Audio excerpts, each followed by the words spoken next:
손 잡아 주소서. 내일은 난 몰라요.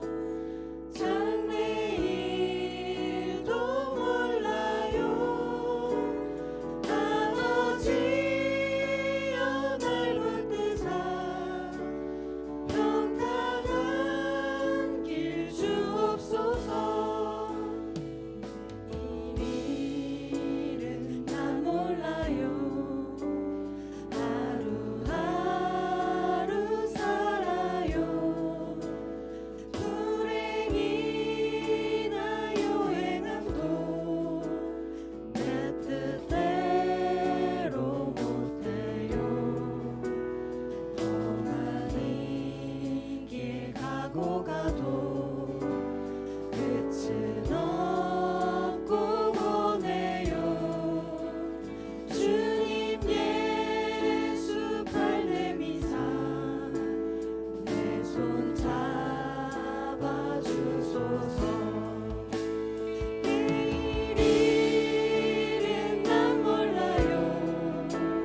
장래일도 몰라요. 아버지여 날 붙드사 평탄한 길 주옵소서. 내일은 난 몰라요. 내일은 난 몰라요. 장래일도 몰라요. 아버지여 주신 소명 이루소서. 내일은 난 몰라요. 내일은 난 몰라요. 장래일도 몰라요.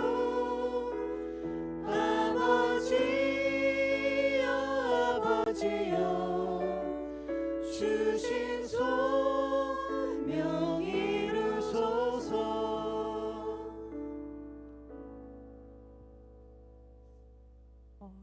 방금 부른 찬양처럼 한 채 없도 알 수 없고 어려운 나날들인 것 같아요.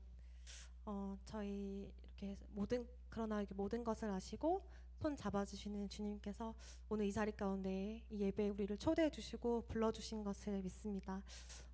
어려운 상황이지만 우리가 이 자리에서 부르신 곳에서 이 상황에서 예배드리기 원합니다. 우리 부르신 곳에서 다 같이 찬양하시겠습니다.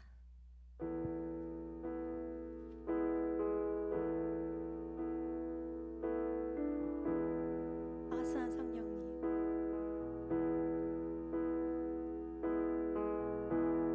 따스한 성령님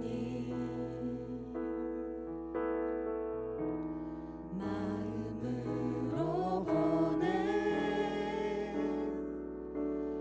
내 몸을 감싸며 주어지는 평안함 만족감을 느끼네. 사랑과 진리에 한 줄기 빛보내 한 줄기 빛보내 내 몸을 감싸며 주어지는 평안함 그 사랑을 느끼네. 부르신 곳에서 나는 예배하네. 어떤 상황에도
주님 손에 맡겨드립니다.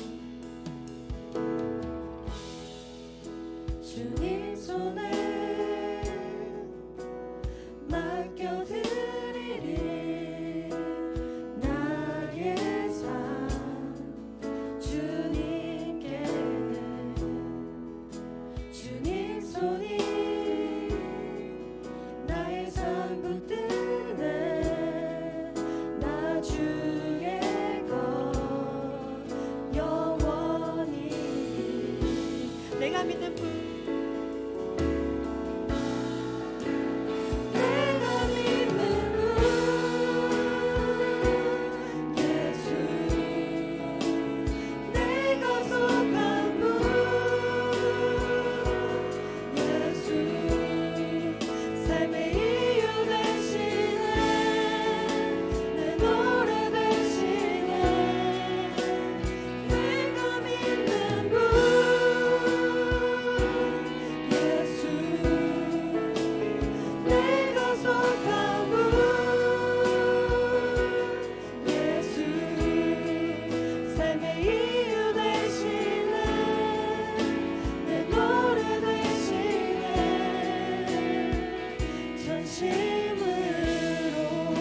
기도하실 때 주님 손에 모든 것 맡겨드리고 주와 함께 걸어가기 원한다고 고백하기 원합니다.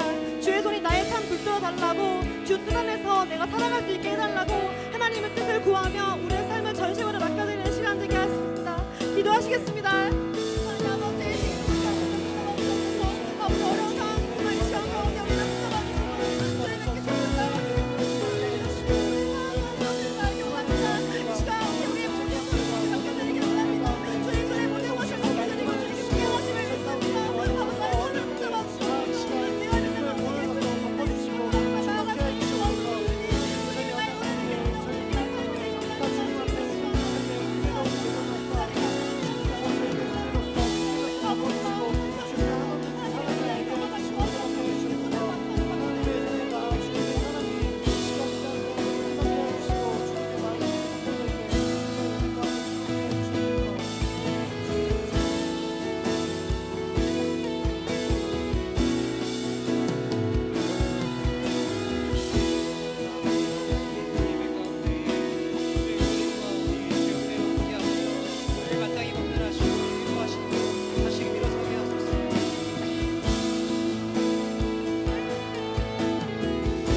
우리의 삶의 이유 되시며 우리를 통해 찬양과 영광 받게 합당하신 주님, 오늘도 예배자를 찾으시는 주님께서 우리를 예배자로 이곳 가운데 불러주심에 참으로 감사를 드립니다. 매일의 삶을 살아가며 내가 믿는 분 유일하게 당신이라고, 내가 속한 분 유일하게 당신이라고 고백하며 사는 것이 우리의 소원인데, 때로는 가끔 어쩌면 자주 세상의 겉셈과 우리 안의 연약함으로 인하여서 다른 것을 믿고 다른 것에 소속되어 살았던 우리의 모습을 돌이켜봅니다. 주여, 이 시간 우리의 연약함을 고백하오니 우리를 긍휼히 여기셔서 용서하시고 우리를 정결케 하셔서 이 시간 예배자다운 모습으로 우리를 빚어가 주시옵소서. 오늘도 예배가 나를 살리며 말씀 없이는 살아갈 수 없다라는 고백을 가지고 주 앞에 섭니다. 이 시간 예배를 통하여서 우리를 마땅히 권면하시고 위로하여 주심으로 말미암아 다시금 일어서는 시간 되게 하여 주시옵소서. 오늘도 살아계셔서 우리를 통해 홀로 영광 받으시며 우리 삶을 인도하시는 우리 주 예수 그리스도 이름으로 간절히 기도드렸습니다. 아멘. 이 시간 함께 성경 봉독하시겠습니다. 오늘 함께 보실 말씀은 학개 1장 1절부터 15절까지 말씀입니다. 학개 1장 1절부터 15절까지 말씀입니다. 제가 한 절, 여러분들께서 한 절씩 교독하고 마지막 15절은 같이 읽도록 하겠습니다. 제가 먼저 읽겠습니다. 다리오 왕 제2년 여섯째 달 곧 그 달 초 하루에 여호와의 말씀이 선지자 학개로 말미암아 스알디엘의 아들 유다 총독 스룹바벨과 여호사닥의 아들 대제사장 여호수아에게 임하니라. 이르시되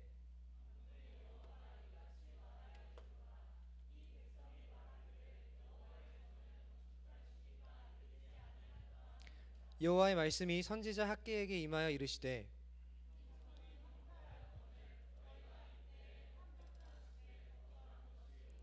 그러므로 이제 만군의 여호와가 이같이 말하노니 너희는 너희의 행위를 살필지니라.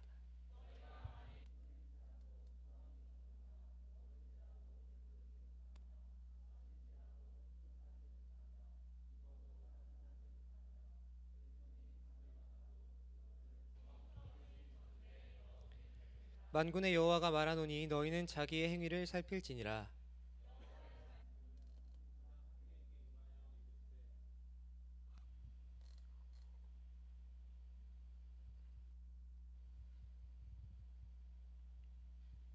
죄송합니다. 혹시 제가 구절 읽으면 되나요? 조명 때문에 조명 켜달라고 제가 사인을 하다가 구절 다시 읽겠습니다. 너희가 많은 것을 바랐으나 도리어 적었고 너희가 그것을 집으로 가져갔으나 내가 부어버렸느니라. 나 만군의 여호와가 말하노라. 이것이 무슨 까닭이냐? 내 집은 황폐하였으되 너희는 각각 자기의 집을 짓기 위하여 빨랐음이라.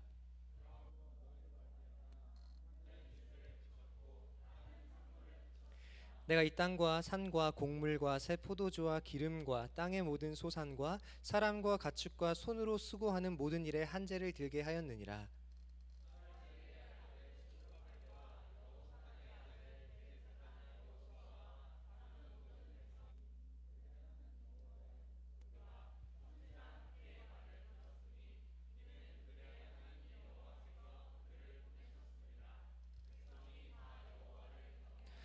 그때에 여호와의 사자 학개가 여호와의 위임을 받아 백성에게 말하여 이르되 여호와가 말하노니 내가 너희와 함께하노라 하니라.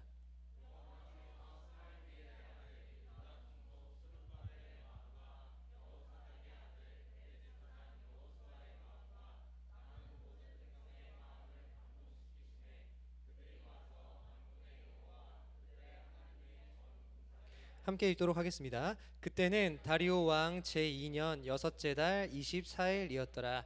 아멘. 오늘도 예배 자리에 오신 여러분들 진심으로 환영하고요. 또 반가운 얼굴들이니까 인사하면서 말씀을 시작하면 좋겠는데 저희가 마스크를 쓰고 있어가지고 문장으로 마음을 전달하기 어려우니까 제가 손동작을 하나 준비했습니다. 제 오른손을 앞으로 이렇게 뻗으셔가지고 이 검지를 한 다음에요. 저를 보시고 이렇게 좌우로 흔들어 주세요. 이게 뭐야 싶죠? 저도 지금 하고 나니까 이게 뭐야 싶은데 이게 굉장히 잘 해야 되는 인사인데요. 이게 무슨 뜻인지 여러분 혹시 아시는 분 계시나요? 이게 저희가 잘 알고 있는 평안하길 바래라는 샬롬이라는 뜻입니다. 신기하죠?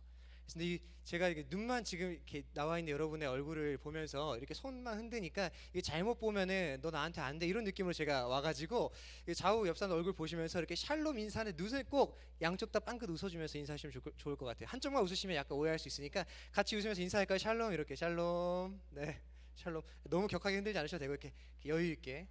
네, 오늘도 우리 안에 평강과 평안을 주시는 하나님으로 말미암아 또 우리 안에 은혜가 있는 하루가 되기를 소망합니다.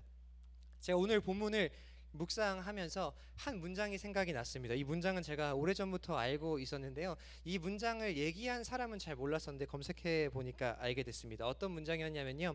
생각하는 대로 살지 않으면 사는 대로 생각하게 된다라는 문장이었습니다. 알고 있었고 이미 알고 계신 분들도 계실 거예요. 이걸 얘기한 사람이 누구냐면 프랑스의 시인 그리고 20세기 최대 산문가라고 불리는 폴 발레리라는 사람이 한 말이라고 합니다. 생각하는 대로 살지 않으면 사는 대로 생각하게 된다. 이게 왜 생각이 났냐면요. 오늘 본문에서 살펴보게 되는 이스라엘의 삶이 딱 그러했기 때문입니다. 하나님이 이스라엘에게 성전을 재건하라고 명령하십니다. 성전 재건을 시도를 해요. 그런데 어떤 정치적인 어려움이나 내부적인 상황의 어려움으로 말미암아 성전 건축이 중단됩니다. 그렇게 시간이 흘러요. 시간이 한참 흐른 뒤에 이스라엘의 상황에 대해서 하나님이 뭐라고 얘기하시냐면 2절 말씀인데 제가 읽어볼게요. 만군의 여호와가 이같이 말하여 이르노라 이 백성이 말하기를 여호와의 전을 건축할 시기가 이르지 아니하였다 하느니라. 하나님 명령하셨어요. 성전 지어야 돼. 근데 지으려고 시도했어요. 잘 안 된 거죠. 그러다 시간이 흐릅니다. 한 달이 흐르고 두 달이 흐르고 반년이 흐르고 1년이 흐르다가 시간이 쭉 어느 정도 흐른 뒤에 하나님이 그들을 보니 그들이 뭐라고 말하고 있냐면 아직 여호와의 성전을 지을 때가 안 됐다라고 말하고 있다라는 거예요. 그들이 생각하는 대로 사는 것은 성전을 지어야 되는 일이었어요. 근데 그 실패한 거죠. 되지 않으니 이제 사는 대로 생각하게 되는 겁니다. 살다 보니까 성전은 멈춰졌고 성전에서 눈을 돌려서 다른 것을 보니 다른 것들이 해야 될 게 너무 많이 보이는 거예요. 그거를 하다 보니까 사는 대로 다시 생각을 하게 된 거예요. 그게 뭐죠? 성전을 지을 때가 아직 안 됐습니다. 하나님. 이 내용을 조금 더 자세히 설명하면 배경이 이렇습니다. 여러분 잘 알고 있는 내용부터 시작할 거예요. 이스라엘 백성이 400년 동안 이집트에서 노예로 살다가 끝이 났습니다. 그리고 드디어 약속의 땅에 들어갔어요. 약속의 땅에 들어가서 하나님과 행복하게 살기를 꿈꿨는데 그들의 삶은 생각보다 아름답지 않았습니다. 그 땅 가운데서 구별되어야 됐던 가나안의 신들과 구별되지 못한 채 우상을 숭배했고 하나님 나라의 가치를 실현하며 살았어야 되는데 가치를 실현하기보다 자기의 가치를 위해 남을 억압하는 삶을 살게 됩니다. 그래서 여러분 잘 아시는 것처럼 사울, 다윗, 솔로몬 3대에 이르는 왕정 체제가 끝나고 분열 왕국이 시작이 돼요. 그래서 북이스라엘과 남유다로 분열이 됩니다. 그렇게 시간이 계속 흐르면서 방금 전에 얘기했던 우상 숭배, 하나님 나라 가치를 실현하지 못하는 태도가 계속됩니다. 그래서 하나님이 끊임없이 얘기하세요. 돌이켜야 돼, 돌이켜야 돼. 돌이키지 않으면 심판을 받게 될 거야. 이 말을 했던 사람들을 저희는 선지자라고 말합니다. 근데 결국 이스라엘이 돌이키지 않아서 북이스라엘이 먼저 멸망당합니다. BC 722년에 아수르에게 멸망을 당해요. 남유다는 조금 더 삽니다. 아수르에게서부터는 버텨냈어요. 근데 BC 586년에 바벨론에게 멸망을 당합니다. 오늘 배경이 뭐냐면 바벨론으로 끌려가게 됐어요. 남유다 백성들이 끌려가게 되면서 하나님이 지금 너희가 심판을 당해서 끌려가지만 이거 영원한 심판 아니야. 70년 뒤에 너희가 잘못한 것들을 다 거기서 돌이키고 생각하고 뉘우치게 되면 다시 내가 약속한 이 땅으로 돌려보낼 거야 라고 선지자를 통해서 예언하십니다.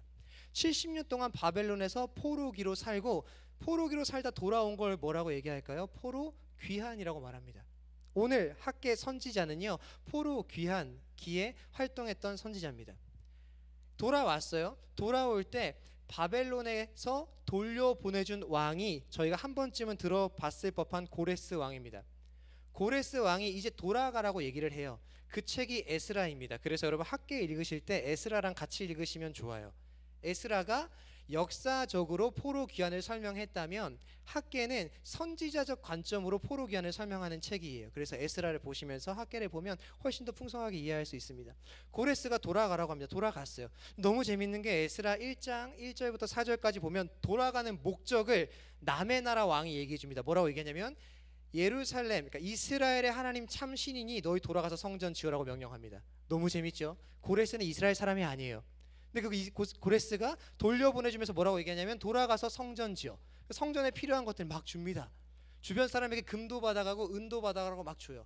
당시에 최고의 건축 자재였던 레바논의 백향목도 줍니다. 건축을 해야 되는 거예요. 건축을 돌아와서 하려고 하는데 아까 처음에 말씀드렸던 대로 상황이 좋지 않았어요. 학자들이 다양한 상황들을 이야기합니다. 뭐 외부적으로 정치적으로 어려움이 있었을 거라는 이야기도 하고요. 막상 돌아와 보니 폐허가 이미 돼버린 예루살렘이잖아요. 재건하기가 막막했다라는 이야기도 있고요. 에스라 4장에 보면 돌아왔을 때 거기에 거주하던 사람들이 성전을 방해합니다. 그래서 외부적인 어려움도 있었어요. 그래서 성전이 어떻게 되면 중지가 되는 거예요. 성경대로 표현한다면 기초만 놓고 멈춰집니다. 몇 년 동안? 20년 동안. 그게 이스라엘의 역사예요.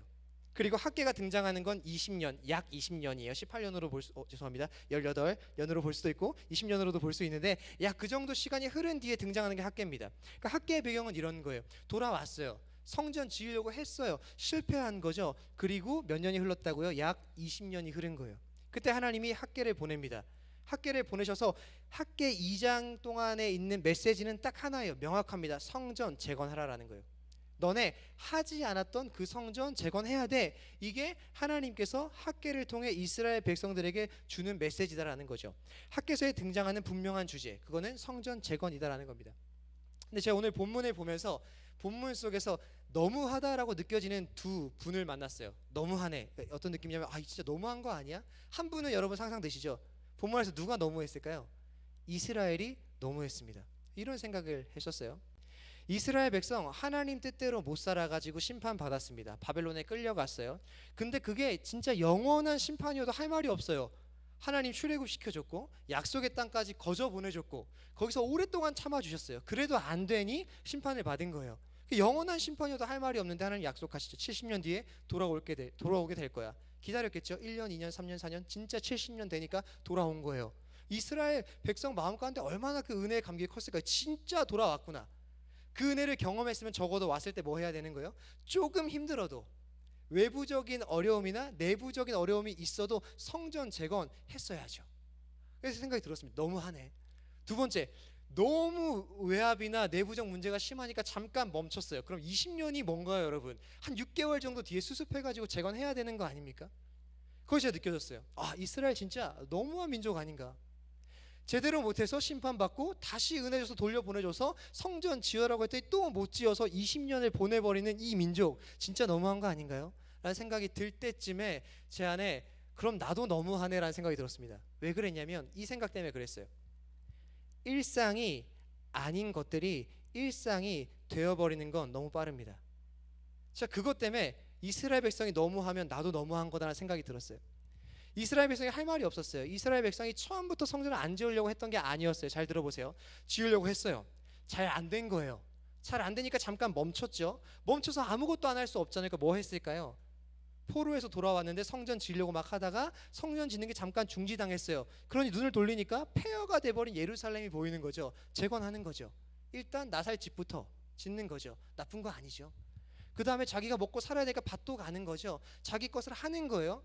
근데 그 시간이 길어지니까 원래 일상이어야 되는 자리에 다른 것이 일상이 되어버리는 게 너무 빠르다라는 거예요. 제가 이걸 왜 느꼈는지 아십니까? 제가 코로나19의 시기를 보내고 있잖아요. 코로나19의 시기가 얼마나 됐을까 생각했을 때 여러분 얼마 됐는지 아시나요? 대략 4개월쯤 됐죠. 근데 4개월 전에 제가 약 몇 년 동안 했던 일상, 그 긴 시간 동안 해왔던 일상이 바뀌어버리는 데는 4개월이면 충분했습니다. 제가 몇 가지 생각이 들어요. 첫 번째, 저는 태어나서 황사가 아무리 심해도 마스크를 써본 적이 없는 사람이에요. 저는 정말 마스크를 써본 적이 없습니다. 제발 좀 써라 해도 쓴 적이 없거든요. 근데 제가 4개월 만에 마스크를 찾는 사람이 됐어요. 제 일상이 바뀌는데 4개월이면 충분했습니다. 집 현관을 나갈 때 현관 앞에 가장 잘 보이는 곳에 마스크가 쌓여 있어요. 제가 그걸 안 쓰고 차에 갔잖아요. 옛날 같으면 뭐 하죠? 저 그냥 나갑니다. 근데 제가 마스크를 안 쓰는 걸 깨닫고 차에서 다시 집으로 올라가요. 엘리베이터 타고 마스크를 쓰고 나가는 사람이 된 거예요. 일상이 아니었던 것이 일상이 돼버리는 것은 굉장히 빨라요. 비단 마스크만이 아닙니다. 제가 여러 개 적어 왔는데요. 그 중에서 공감하실 만한 것만 한번 말씀을 드려볼게요.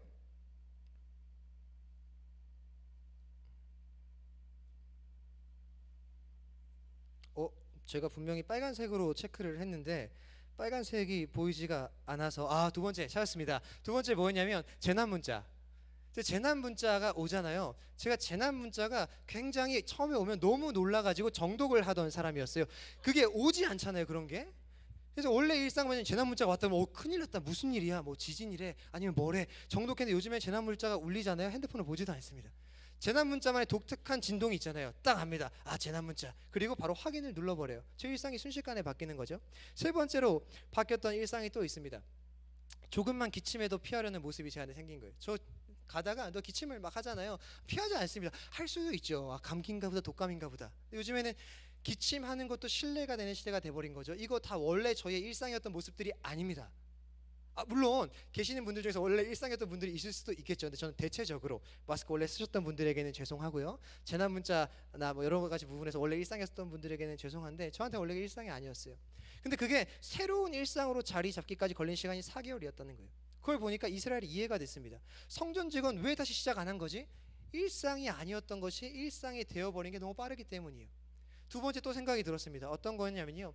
그리고 그 일상을 다시 회복하는 데는 어렵구나라는 생각도 들었습니다. 이게 제가 이스라엘을 공감하게 되면서 이스라엘이 너무하면 지수 너도 너무한 거라는 생각이 들게 된 거예요. 일상이 바뀌어버린 것도 빠른데 다시 그 일상을 원래 일상으로 되돌려놓는 건 너무 어려운 거예요. 제가 무슨 생각이 들었는지 아십니까? 제가 지금 신대원 대학원을 다니는데요. 3학년입니다. 원래 저의 일상은 뭐냐면 학교를 가는 거예요. 1학년 때는 의무로 기숙사를 살았습니다. 왜냐하면 1년 동안 새벽 예배를 참석해야 되거든요. 집에서 새벽 예배를 갈 수 없으니 기숙사를 살았어요. 살면서 열심히 살고 1학년이 끝나자마자 집에 너무 살고 싶어서 집으로 나왔습니다. 그래서 2학년 1년 내내 집에서 학교까지 하나도 안 막히면 차로 40분이 걸려요. 매일 갑니다. 왔다 갔다 매일 했어요. 그게 일상이었어요. 그래서 아침에 제가 수업을 가려면 7시 30분까지 강의실에 들어가야 되니까 6시 반 정도에 나가고요. 5시 반 정도에 기상을 하는 게 이제 월화수목금 매일의 패턴이었어요. 전혀 불편하지 않았습니다. 근데 코로나가 생기면서 강의가 영상으로 바뀌었어요. 저의 삶이 너무 윤택해지기 시작했습니다. 더 이상 5시 반에 일어나지 않아도 되는 거예요.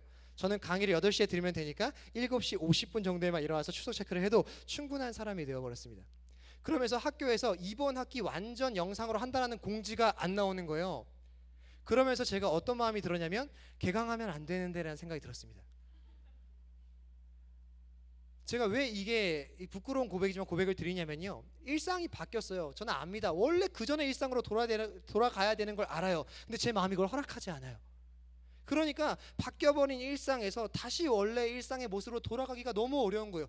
왜냐하면 저희는 새로워진 것에 너무 빨리 적응하기 때문입니다. 제가 그 두 가지가 문득 생각이 되면서 회개했어요. 이스라엘 너무한 게 아니구나. 나도 너무한 사람이었네.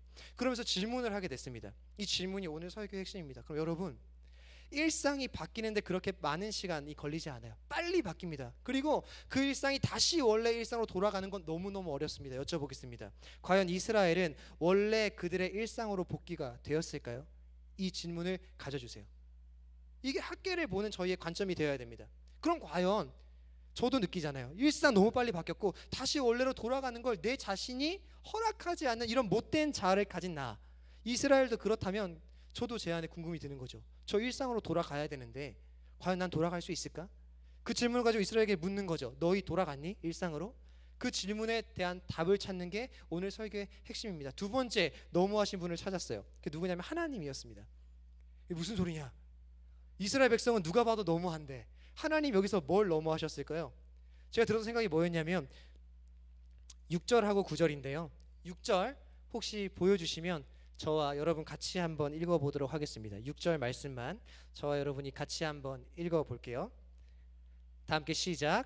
너희가 많이 뿌릴지라도 수확이 적으며 먹을지라도 배부르지 못하며 마실지라도 흡족하지 못하며 입어도 따뜻하지 못하며 일꾼이 삭을 받아도 그것을 구멍 뚫어진 전대에 넣음이 되느니라. 이 무슨 말이냐면요, 너네 지금 엄청 힘들지라는 뜻입니다. 너희 많이 뿌려도 수확 적을 거야. 먹어도 배부르지 못할 거야. 마셔도 목마를 거야. 일꾼이 삭을 받는데 구멍 뚫린 전대 뭐냐면 구멍 뚫린 지갑이에요. 그러니까 돈이 자꾸 흐른다라는 거죠. 너희 모아도 계속 빠져나가는 것처럼 너희 삶 진짜 힘들 거야 라고 이야기하시는 거죠. 쉽게 생각하면은 아주 상식적으로 생각해보면 하나님 이렇게 얘기하시는 거예요. 너희 너무 힘들지? 그 다음 하나님 무슨 말씀 해주셔야 될까요? 고생이 많아. 내가 위로해 줄게. 내가 힘을 줄게. 이렇게 얘기해야 되는 거 아닙니까? 근데 하나님 뭐라고 대답하시냐면 9절입니다. 9절은 제가 읽어볼게요. 너희가 많은 것을 바랐으나 도리어 적었고, 알고 계시는 거예요. 너희가 그것을 집으로 가져갔으나 내가 불어버렸느니라. 충격적인 얘기 아닙니까? 이렇게 얘기하시는 6절에 너희 엄청 힘들지? 채워도 안 될 거야. 먹어도 배고플 거고 마셔도 목마를 거야. 근데 왜 그런지 알아? 내가 불어버렸기 때문이야. 하나님 이렇게 말씀하시는 거예요. 제가 그걸 보고 딱 느꼈습니다. 와, 하나님 어떻게 이렇게 얘기하실 수가 있지? 하나님 진짜 너무하시는 거 아닙니까? 근데 하나님이 이렇게 얘기하신 이유가 있습니다. 뭐냐면 너희가 자기의 집을 짓기는 빨랐는데 성전을 짓지 않았기 때문이야 라고 말씀하신 거예요. 그렇죠? 이유가 있어요. 하나님이 그렇게 하신 이유가 성전을 안 지었기 때문이에요. 이해해 보려고 해도 제가 너무하다는 느낌이 들었던 게 뭐냐면 하나님 성전이 그렇게 갖고 싶으십니까? 이런 생각이 드는 거예요. 아니 우리 이렇게 제가 너무 나쁜 사람처럼 보이죠? 제가 이렇게 설교를 이제 극단으로 몰기 위해서 하는 거죠. 그런 사람 아니고요 원래. 그러니까 하나님께서 얼마나 집이 갖고 싶으시면 그 집 안 지어줬다고 불어버릴 수가 있냐. 하나님 너무하신 거 아니에요? 이런 생각이 막 드는 거예요. 그러면서 반대로 또 생각은 어떤 거냐면 근데 하나님이 그런 분은 아니라는 것이 생각이 동시에 들었습니다.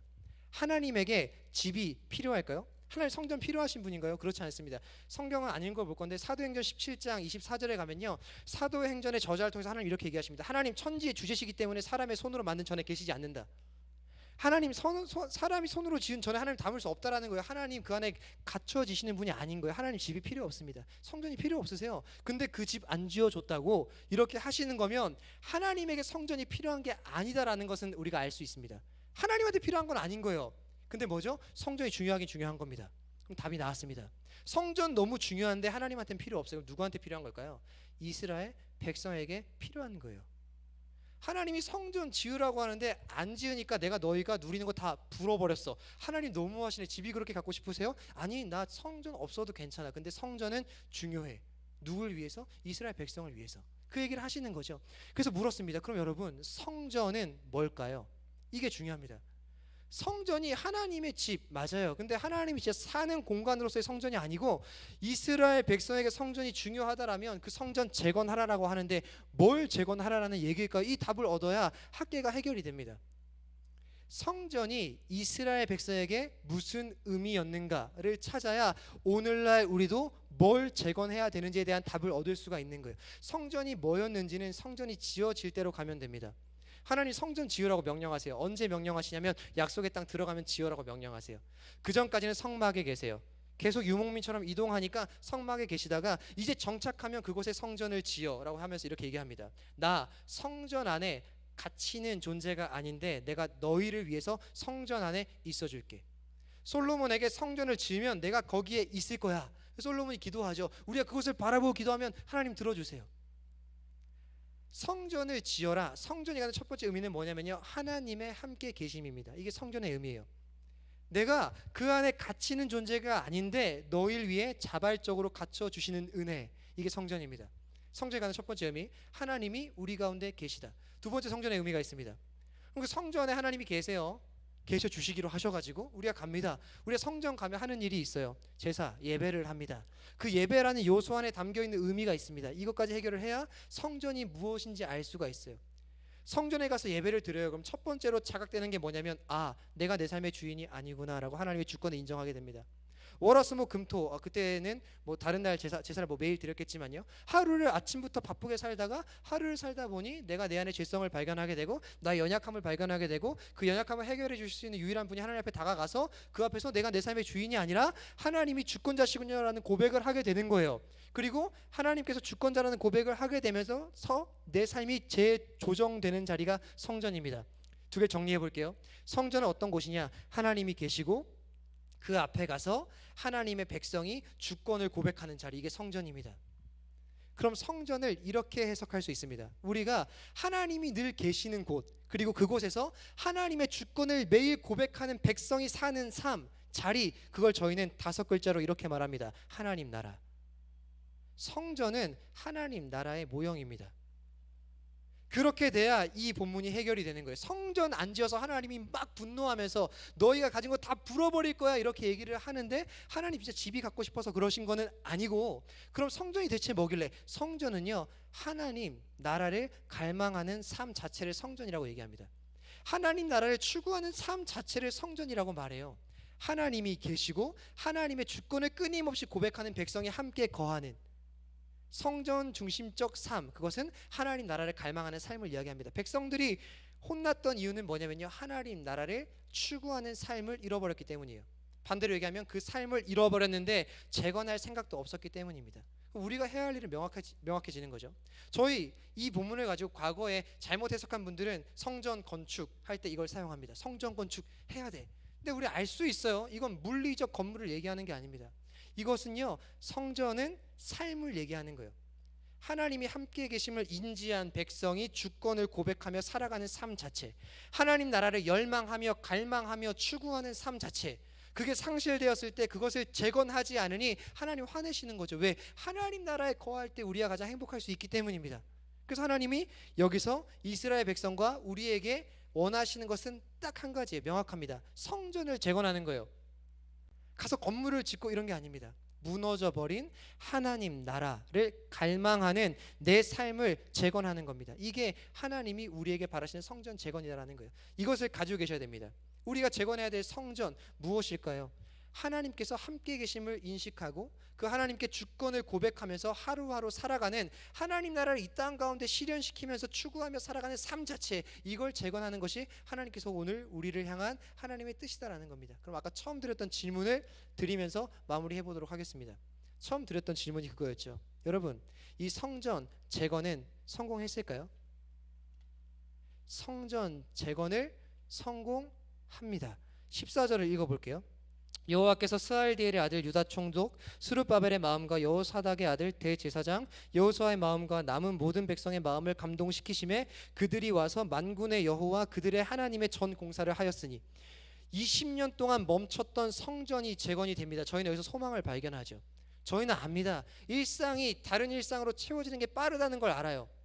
그리고 그 일상이 원래 일상으로 회복되는 게 어렵다는 것도 압니다. 그래서 질문했죠. 과연 이스라엘은 그전 일상을 회복했는가? 회복을 합니다. 성전을 재건을 한 거예요. 그럼 마지막 질문이 남았습니다. 20년 동안 못했던 그들이 성전 재건, 하나님 나라를 갈망하는 삶을 다시 세울 수 있었던 힘이 어디 있었냐라는 거예요. 두 가지만 말씀드리고 마무리하도록 하겠습니다. 그 힘은 첫 번째로는요, 회복이라는 표현을 쓸게요. 다시 일상이 원래 일상으로 회복되는 시작점이 무엇인지 아는 거예요. 이게 첫 번째입니다. 그들의 일상이 회복되려면 그 일상의 회복의 시작점이 뭔지 아는 거. 두 번째로, 일상을 회복시켜야 되는데 회복시키기 위해서 내 손에 있는 게 뭔지 아는 거. 이 두 가지입니다. 시작점이 무엇인지 아는 거, 그 다음에 회복해야 되는데 회복해야 될 내 손에 무엇이 있는지 아는 거. 시작점, 이들이 성전 재건, 무너져버린 삶의 재건을 성공합니다. 그 시작점은 어디냐면 1장 1절이에요. 저는 이 본문을 보면서 너무 감사했습니다. 1장 1절, 학계가 쭉 진행이 되잖아요. 학계가 진행이 되면서 결국에는 성전이 재건되는데, 성전이 재건되는 스토리의 출발점은 뭐냐면요, 여호와의 말씀이 임하니라예요. 성전 재건의 이 놀라운 기적 같은 일, 무너져버린 하나님 나라 백성다운 삶의 재건이 일어나는 출발점이 여호와의 말씀이 임함으로 시작이 된다라는 거. 이게 왜 은혜였냐면요, 이스라엘 백성은 한 번도 여호와의 말씀이 임해달라고 구한 적이 없습니다. 하나님의 말씀이 그냥 20년 되던 해에 임한 거예요. 이게 은혜입니다, 여러분. 때로 우리가 바라고 구할 때 임하시기도 하십니다. 근데 하나님은요, 강권적으로 역사하십니다. 그리고 강권적인 역사의 은혜가 있습니다. 하나님 말씀이 임했어요. 그 임함으로부터 말미암아 이스라엘 백성의 삶의 재건이 다시 시작된다라는 거예요. 그럼 우리가 해야 될 일도 명확해집니다. 우리가 서야 될 자리가 명확해지는 거예요. 삶의 재건, 일상의 회복의 출발점은요, 말씀 앞에 서는 겁니다. 그 말씀이 내 삶에 찾아와서 내 삶에서 어떠한 반응을 일으킬 때 내 삶의 회복이 시작된다라는 거예요. 그 반응은 뭐냐면 5절입니다. 말씀이 와서 하는 일이 있어요. 저 이런 생각을 하죠. 하나님 말씀이 내 삶에 와서 해줬으면 하는 일이 있습니다. 전 개인적으로 있어요. 뭐냐면 내가 잘 모르는 거 얘기해 주는 거예요. 미래적 일을 알려주는 거죠. 하나님 그런 일을 하시기도 하십니다. 하나님, 제가 뭘 해야 될지 잘 모르겠으니까 알려주세요. A입니까 B입니까 하고 말씀을 딱 펴요. 그럼 하나님 뭐 해주시길 바래요? 지수야 A야. 이걸 제가 원합니다. 미래적 차원의 답을 주는 걸 원해요. 근데 하나님 그런 거 얘기하지 않으십니다. 하나님 말씀 임해서 뭐 하시는지 아세요? 너희를 살필지니라라고 말씀하세요. 말씀이 하는 아주 중요한 일은 뭐냐면 찾아오셔서 이미 우리에게 알려주신 것이 뭔지 다시 생각나게 하시고 그 생각나게 하신 것으로 다시 재조정하게 만드는 게 말씀이 하는 일입니다. 우리에게 적용하면 이런 거죠. 말씀을 봐요. 하나님 회복을 하고 싶습니다. 다시 우리의 일상을 재건하고 싶어요. 말씀을 보면 그 말씀이 하는 일은 뭐냐면 나에게 오셔서 원래 내가 했어야 될 일, 하나님이 나에게 말하셨던 것을 다시 기억나게 하시는 거예요. 그래, 너가 해야 될 일 원래 이거야. 일상을 회복하고 싶지. 너 원래 말씀 앞에 섰어야 돼. 기도했었어야 돼. 예배했었어야 돼. 섬김과 봉사의 자리에 나아갔었어야 돼. 공동체의 가치를 따라서 교회가 하는 일에 동참했었어야 돼. 생각나게 해주시는 거예요. 이게 유쾌하지 않을지 몰라요. 저 그런 거 원한 거 아니에요, 하나님. 지금 내가 궁금한 거 답 주셔야죠. 근데 하나님 말씀은 우리에게 찾아오셔서 우리가 이미 알고 있는 것을 다시 생각나게 해주세요. 그리고 다시 삶을 재조정하게 해주세요. 거기서부터 우리의 일상의 회복은 시작됩니다. 이 사실을 꼭 기억하셔서 우리가 하나님의 말씀이 우리 가운데 임할 수 있도록 그 자리에 서시기 바랍니다. 그 자리가 예배의 자리일 수 있겠죠. 말씀의 자리일 수 있겠죠. 기도의 자리일 수 있겠죠. 개인 묵상의 자리일 수 있겠죠. 여러분의 개인 경건의 삶은 요즘 어떠신가요? 점검해 보시는 저와 여러분 되시길 바랍니다. 두 번째, 우리 손에 뭐가 있느냐? 이거 중요하죠. 결론부터 말씀드릴게요. 이스라엘 백성의 성전을 재건하기 위해서 많은 게 필요했을지 몰라요. 근데 그들에겐 딱 하나 있었습니다. 그들 손에 이거 딱 하나 있었어요. 이거 하나면 충분합니다. 이스라엘 백성 손에 뭐가 있었냐면 하나님이 계셨어요. 이스라엘 백성에게는 성전을 재건하는데, 삶을 재건하는데 많은 게 필요 없었습니다. 하나님 이렇게 말씀하십니다. 13절에 내가 너희와 함께 하노라. 이 얘기 들으니까 이스라엘 백성 14절에 뭐 하냐면 전 공사를 합니다. 처음에 이스라엘 백성이 성전을 처음 신축할 때, 처음 지을 때 그때 엄청나게 많은 게 있었습니다. 아까 말씀드렸죠. 금도 있고 은도 있고 그릇도 있어요. 그리고 레바논의 백향목도 있습니다. 다 있었어요. 근데 뭐 했죠? 실패했습니다. 지금 볼까요? 지금 아무것도 없어요. 그때 가졌던 거 아무것도 없습니다. 성전 재건을 해야 돼요. 근데 그들에게 뭐가 있는 거죠? 하나님이 계신다라는 것을 하나님께서 직접 알려주시는 거예요. 여러분, 우리의 일상의 회복, 너무 빨리 바뀌어버린 일상, 다시 돌아갈 수 있을까에 대한 어려움, 걱정, 하나님 한 분이면 충분하다는 믿음이 저희 안에 꼭 있으시기 바랍니다. 하나님께서 우리의 능력이고 우리의 부이고 우리의 재산이고 우리의 힘이 되시기 때문에 하나님 한 분이 계신다라는 사실만 인식하더라도 그것을 충분히 일상으로의 복귀가 가능하다라는 걸 하나님이 말씀하고 계신다라는 거예요. 말씀을 정리하도록 하겠습니다. 오늘 본문을 통해서 하나님이 원하시는 메시지는 명확했습니다. 그건 뭐냐면 성전을 재건하라라는 거예요. 그 성전은 뭐냐? 무너져버린 하나님 나라를 갈망하는 삶 자체를 이야기합니다. 그래서 저희는 질문을 가졌죠. 그게 힘든데 그거 됐을까? 된다라는 걸 확인했습니다. 그들이 성전 공사를 재건하거든요. 그 방법은 두 가지였습니다. 성전 공사가 무엇으로부터 시작되는지 아는 것. 두 번째로 성전을 공사하기 위해서 내 손에 무엇이 있느냐를 아는 것. 잘 기억하셔서 우리의 삶에 다시 일상으로의 회복은 말씀이 우리 삶의 임함으로부터 출발한다는 것을 꼭 기억하셔서 말씀의 자리에 개인 경건의 자리를 회복하시길 바라고요. 두 번째로는 우리가 그것을 재건하기까지 많은 게 필요한 게 아닙니다. 우리 곁에 오늘도 계시는 하나님 한 분이면 충분하다는 사실을 기억하심으로 말미암아 우리 삶에서 무너져버린 하나님 나라를 갈망하고 추구하는 삶을 재건해 가시는 저와 여러분 되시길 바랍니다. 저희가 6월부터 예배가 조금 바뀌었습니다. 학계라는 주제로 진행이 되잖아요. 그래서 말씀을 정리하면서 두 가지 적용 질문을 준비했습니다. 첫 번째 적용 질문입니다. PPT 한번 보여주시겠어요? 첫 번째 적용 질문은 우리의 삶 속에서 하나님 나라를 추구하는 삶을 회복하기 위해 내가 지금 실천할 수 있는 것은 무엇일까요? 말씀드렸습니다. 하나님이 우리에게 원하시는 것은 성전 재건. 성전 재건이라는 것은 하나님을 추구하는 삶 자체, 그것을 회복하기 위해서 우리가 해야 할 일이 있죠. 아까 말씀드렸던 대로 그 회복이 시작되는 시작점을 회복하는 거, 말씀 앞에 서는 거, 그리고 회복하기 위해 필요한 하나님이 내 곁에 계신다라는 사실을 내가 인식하는 거. 이 첫 번째 적용 질문이고요. 두 번째 적용 질문입니다. 제가 읽어보도록 하겠습니다. 다시 우리를 일으키시는 하나님을 만나는 우리의 개인 경건 생활은 어떠한가요? 회복이 필요한 영역이 있다면 어디인가요? 결국 다시 우리가 삶을 재건하도록 일으키시는 힘은 하나님과 만나는 말씀의 자리라는 것을 말씀을 드렸습니다. 과연 그렇다면 우리 삶에서 그 하나님을 만나는 개인 경건의 삶은 지금 어떠한지 한번 되짚어 보시고, 많은 영역들 중에서 예배, 말씀, 기도, 섬김, 교회의 가치에 함께 동역하는 거, 거기서 지금 회복이 필요한 영역이 있다면 어디인가요? 라는 두 가지 질문을 적어보셨다면 혹은 생각하고 계신다면 지금부터 3분 정도 제가 시간을 드리겠습니다. 이 말씀이 지금 우리에게 와서 사라지는 것이 아니라 삶에서 열매 맺을 수 있도록 개인적으로 묵상해보는 시간을 잠시 갖도록 하겠습니다. 두 가지 적용 질문에 대해서 함께 고민을 해보도록 하겠습니다.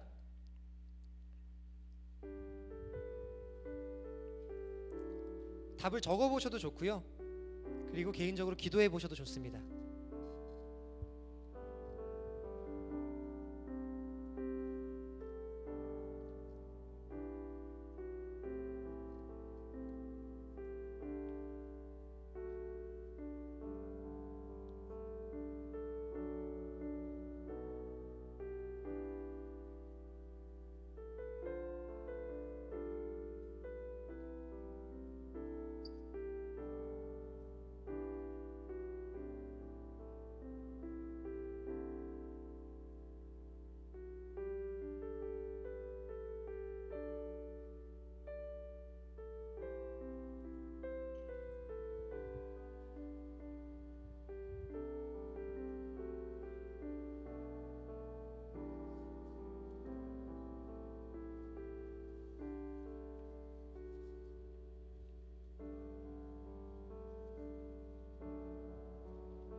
우리 함께 찬양으로 고백하며 나아갑시다. 우리는 주의 움직이는 교회, 우리는 주의 움직이는 교회, 이곳은 주님을 위한 자리, 내가 기도하는 모든 땅 위에서 하나님 예배 받을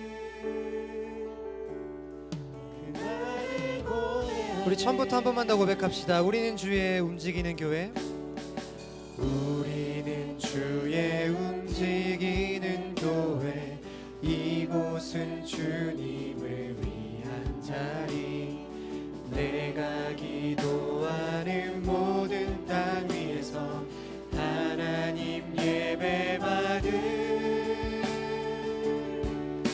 그날을 고대하네. 나의 노래로 주님의 성전을 지으리, 나의 노래로 주님의 성전을 지으리, 높임을 받으소서. 이스라엘의 찬송 중 거하신 주님은 거룩하십니다. 두 손 들어 주님의 보좌를 만들고 간다에 경배하리.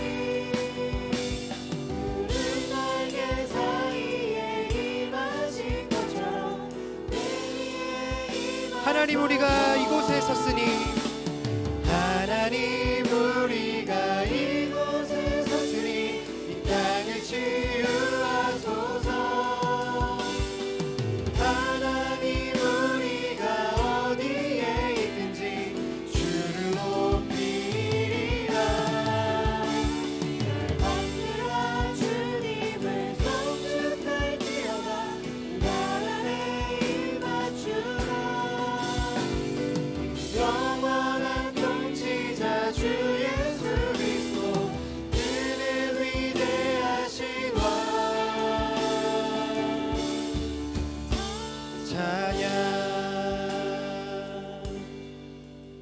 우리 함께 말씀을 기억하면서 고백했던 찬양의 가사를 생각하면서 한 가지만 위해 기도했으면 좋겠습니다. 하나님이 우리에게 원하시는 것은 성전 재건, 무너져버린 하나님 나라를 추구하며 갈망하는 삶을 재건하시는 것을 원하시는 것이 하나님의 뜻임을 보게 되었습니다. 저희는 가끔 이런 생각을 합니다.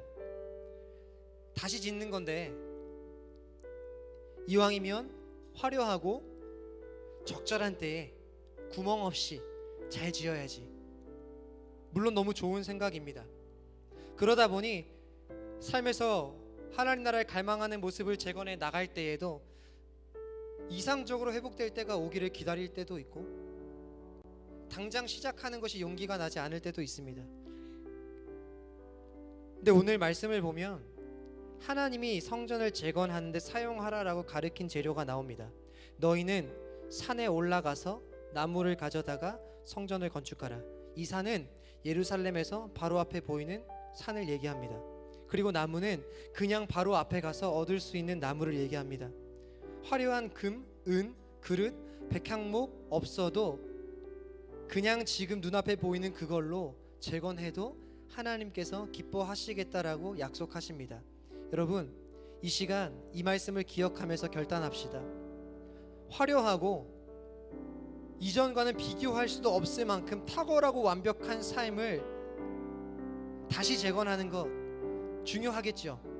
근데 하나님이 원하시는 것은 그것이 아니라 지금 바로 재건하는 것을 원하십니다. 때론 조금 보잘것없어도 구멍이 나 보여도 누군가가 비교하기에는 아주 가치가 없어 보이는 아주 작은 노력이라 하더라도 지금 바로 내 삶을 바로 세워가는 것, 그것이 하나님이 기뻐 받으시는 나의 성전임을 기억하며 이 시간 기도합시다. 주님, 내가 오늘 바로 이 순간부터 잃어버린 나의 일상을 회복하기를 결단하고 그것이 그 전보다 더 화려하고 더 웅장하지 못할지라도 주께서 기뻐하시는 것은 지금 바로 다시금 나의 삶을 재건하심을 기억하는 함으로 다시 삶을 재건하기를 결단하오니 주여 나의 삶을 붙드심으로 말미암아 내가 그 삶을 재건해 나갈 수 있도록 나의 삶에 함께 하시고 말씀을 통해 내게 말씀하여 주시옵소서.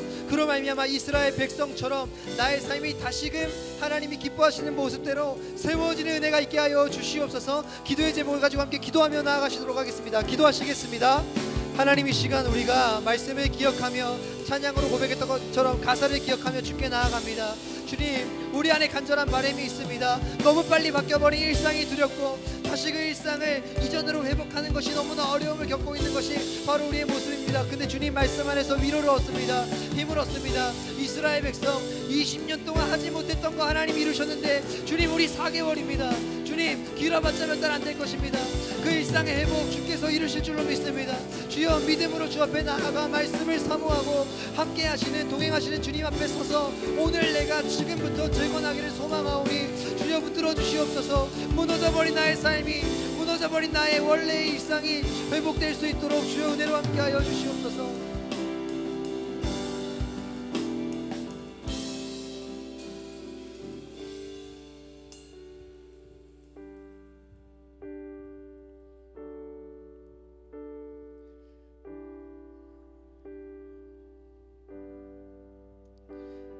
하나님, 무너져버린 하나님 나라를 추구하고 갈망하는 나의 일상을 바라보는 것은 괴롭습니다. 그리고 그 일상을 되돌리고 싶어도 잘 되돌려지지 않는 나를 바라보는 것도 괴롭습니다. 그러다 보니 때론 막연해지고 막막해지고 적절한 그때가 언젠가 오겠지라는 생각으로 기다리는 모습도 우리 안에 있었을 때도 있었음을 고백합니다. 하지만 주님, 주께서 바라시는 것은 그 어느 때보다 완전하고 완벽한 재건을 원하시는 것이 아니라 지금 내가 할 수 있는 그것을 가지고 재건하는 것을 원하시고 기뻐하심을 보게 되었습니다. 주여, 결단합니다. 이 결단이 안 된다면 주여, 우리가 마음 가운데 각오하고 결단할 수 있도록 좀 도와주십시오. 무너져버린 우리의 일상을 회복할 수 있도록, 결단할 수 있도록 주여 성령님 우리의 마음을 만져주십시오. 그리고 그 시작점이 말씀이 임함으로부터 시작된다는 것을 기억함으로 말미암아 말씀 앞에 서게 하시고, 동행하시는 하나님을 믿고 믿음으로 나아감으로 말미암아 다른 것 아무거 없어도 하나님 한 분만 계시면 그 회복이 일어날 수 있는 믿음으로 살아가는 우리가 될 수 있도록 도와주시옵소서. 우리 삶을 그렇게 인도하시고 이끄심으로 말미암아 이스라엘이 경험했던 그 기적을 우리 일상 가운데 펼쳐가실 우리 주 예수 그리스도 이름으로 간절히 기도드렸습니다. 아멘. 이 시간 다 함께 주기도문 하심으로 예배를 마치도록 하겠습니다. 함께 주기도문 하시도록 하겠습니다. 하늘에 계신 우리 아버지여, 이름이 거룩히 여김을 받으시오며 나라의 임하옵시며 뜻이 하늘에서 이루어진 것 같이 땅에서도 이루어지이다. 오늘날 우리에게 일용할 양식을 주옵시고, 우리가 우리에게 죄 지은 자를 사하여 준 것 같이 우리 죄를 사하여 주옵시고, 우리를 시험에 들게 하지 마옵시고 다만 악에서 구하옵소서. 대개 나라와 권세와 영광이 아버지께 영원히 있사옵나이다. 아멘.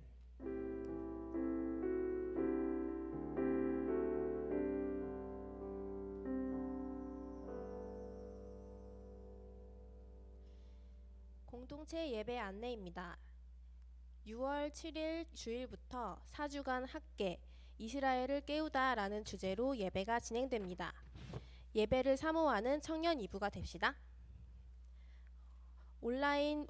온라인으로 오후 4시 30분 대청교구 청년 2부 유튜브 채널을 통해 오프라인으로는 오후 12시 30분 1101호에서 되고 있습니다. 예배가 진행되고 있습니다. 그리고 모르겠어요. 새가족 등록 광고입니다. 코로나19로 인해 새가족 교육이 온라인으로 진행되고 있습니다. 등록을 원하시는 분은 메일로 문의해 주시기 바랍니다. 결혼 예정자 개인 신방 안내입니다. 결혼 예정자이신 분들과 신방이 필요하신 분들은 각 그룹 엘더나 교역자에게 문의하시길 바랍니다. 한 주간 하나님을 찾는 한 주가 되시길 바랍니다. 화이팅!